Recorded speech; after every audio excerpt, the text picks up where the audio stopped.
Hi guys, this is Breaker, and I'm gonna just skip the I'm gonna skip the intro and just go straight into the nitty gritty. I'm actually pretty excited today for, basically finding out that. Sorry, it looks like I connected to the wrong server. Therefore, I loaded up the wrong setup. But that shouldn't be too much of an issue. Let's just go ahead and get the right hotkeys out. Oopsie, not Protoss. I'm not learning Protoss today. Let's go to Observer. There we go. And gameplay one last bit. Gonna take that down to selected and none. Trying to create a more cinematic experience for you guys. In the upper right hand corner, spawning as our Red Terran on Derelict Watcher Test Edition, I give you all MooseGills, FXO MooseGills, a very strong North American pro gamer. And in the lower left hand corner, spawning as our Zerg in the blue trunks, his name is YoonMi.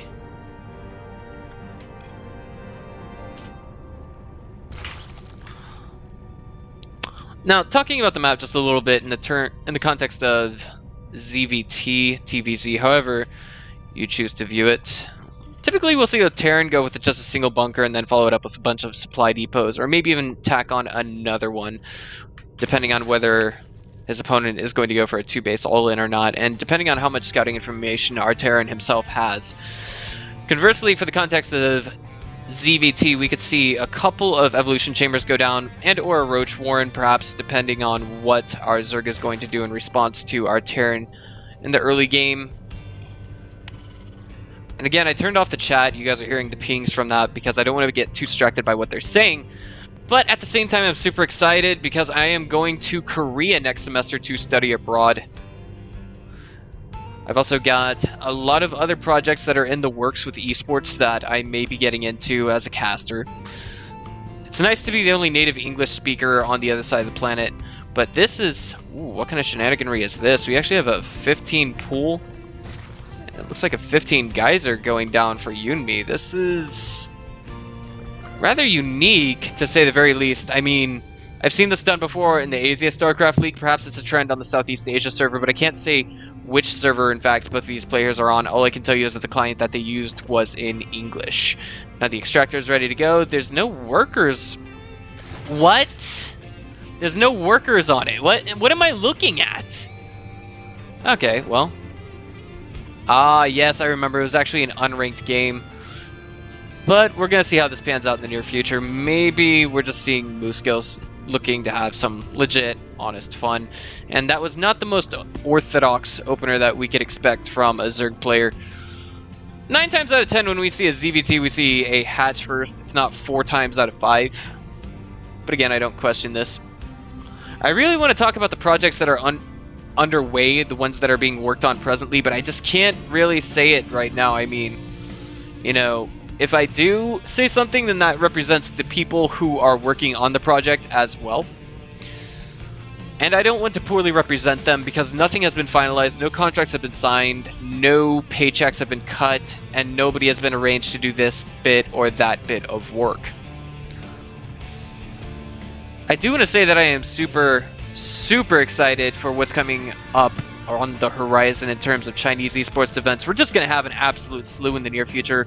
Aside from the NEST getting founded, we actually also have the first Hong Kong esports event ever coming down on August 31st. At least that's the grand finals. There's going to be a bunch of online qualifiers before that.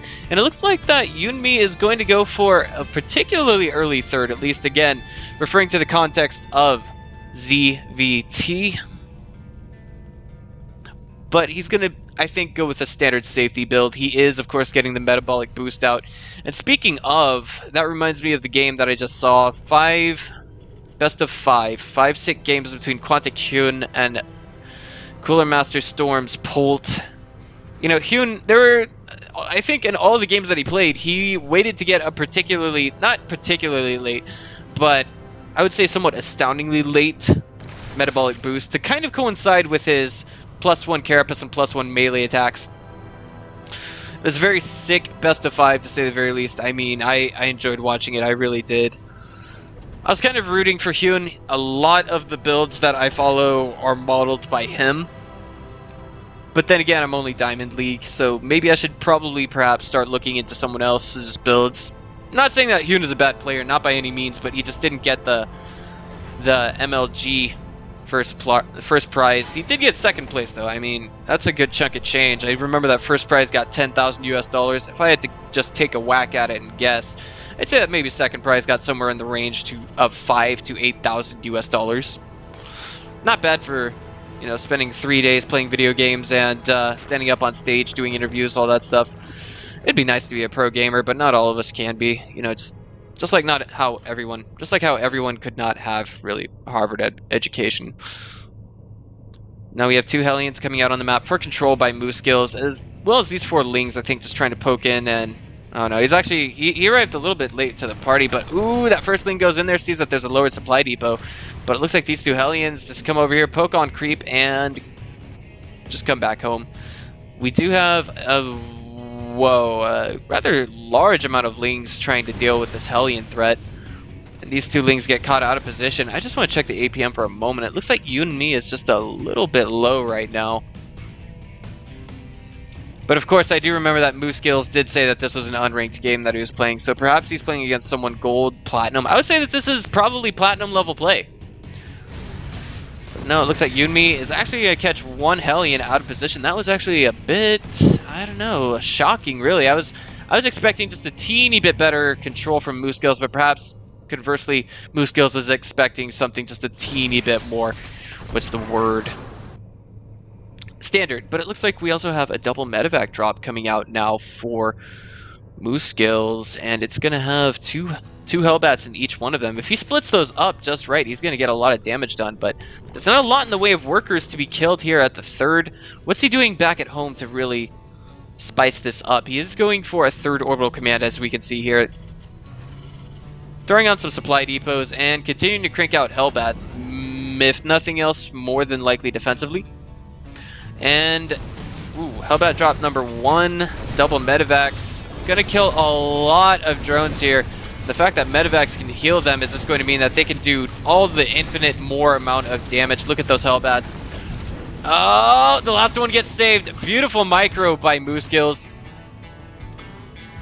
And what about the natural? It does seem that that's where he's sending out all of his medevacs right now. Spire, he's going to spot that, but is he going to do anything about it? Right now, we actually don't have a lot in the way of anti-air. We do have, oh no, a lot of factories.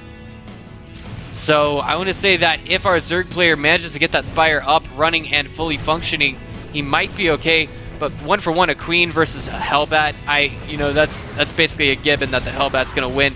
However, Queen's accompanying Spinecrawler is another story. Speaking of these drops, wow, they're just getting a lot of kills. Already 9 kills on these 2 alone. How many worker kills has it been to this point? 22. So this is really not going to shut down the economy, but definitely stagger it a good deal for our Zerg. Oh, but man, this 1 Queen trying its best to take down this Hellbat. It's like a Zergling trying to take down a bunch of destructible rocks. It's just not quite going to work out. And speaking of, we got this 1 Zergling coming back home trying to help save some drones. Again, another drone roast going down at the natural, but this time mutas are out to deal with the problem. And he's going to go over here and I think more than likely deal with this medevac drop. No, it's been cleaned up. At least the Hellbats have been. Now, the question is, what does our Terran do in response to this? He doesn't have any missile turrets just yet. He's getting Thor number 1 and 2 on the way. And he has none presently. So he's going to have to do something to deal with this imminent muta threat. And I think maybe, just maybe, our underdog Zerg could have a chance to do a lot of damage. But there's another medevac drop coming with another couple of Hellbats to the 3rd of this Zerg. He's probably going to have to pull drones, but it looks like these Vikings are coming out. They kind of try to deal with the mutas, but they can't. And the mutas have to realize, oh snap, there's a bunch of Thors here. And immediately the response from MooseGills is throwing down a bunch of missile turrets. He's got to remember, his Zerg opponent has to remember to target down the SCVs that are building the turrets, however, and he does that just as 1 is about to finish up. It does force a cancel.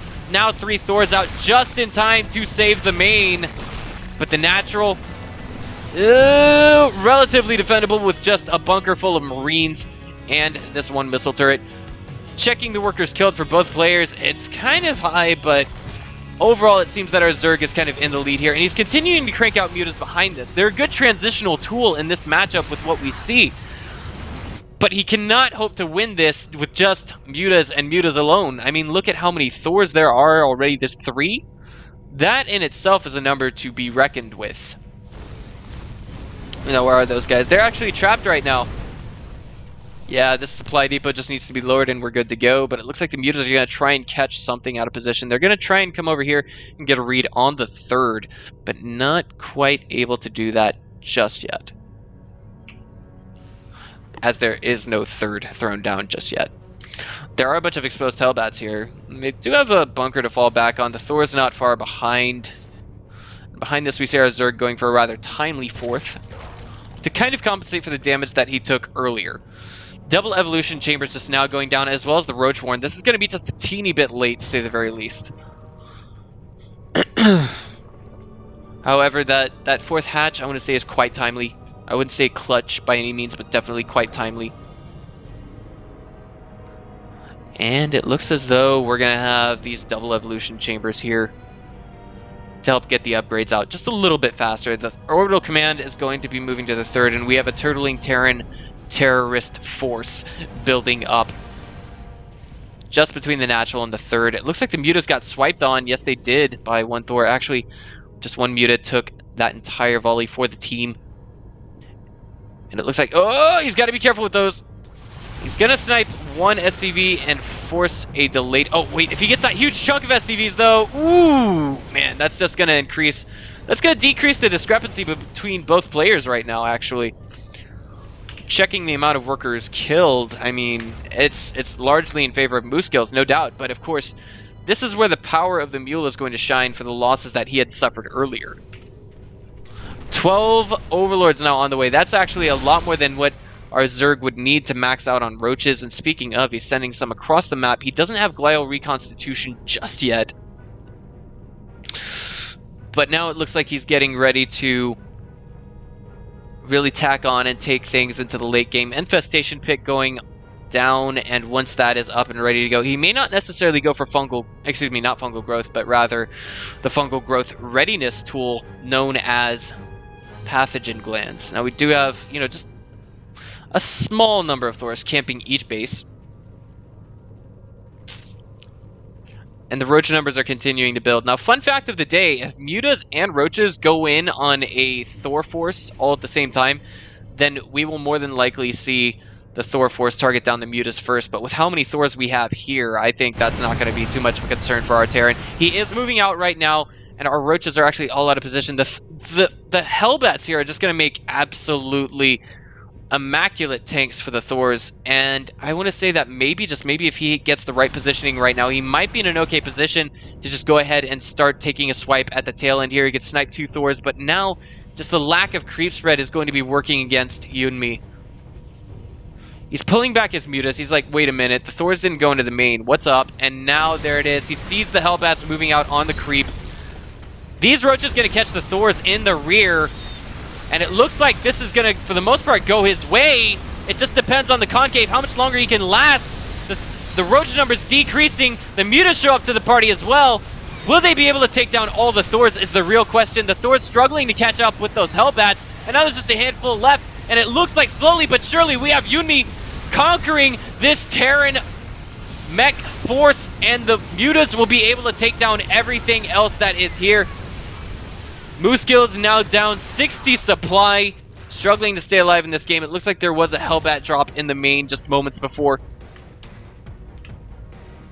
Trying to make up for the damage that he couldn't inflict on his opponent earlier. What are the upgrades at right now? Terran vehicles level 1. We've got Roach missile attacks and Carapace level 2 on the way.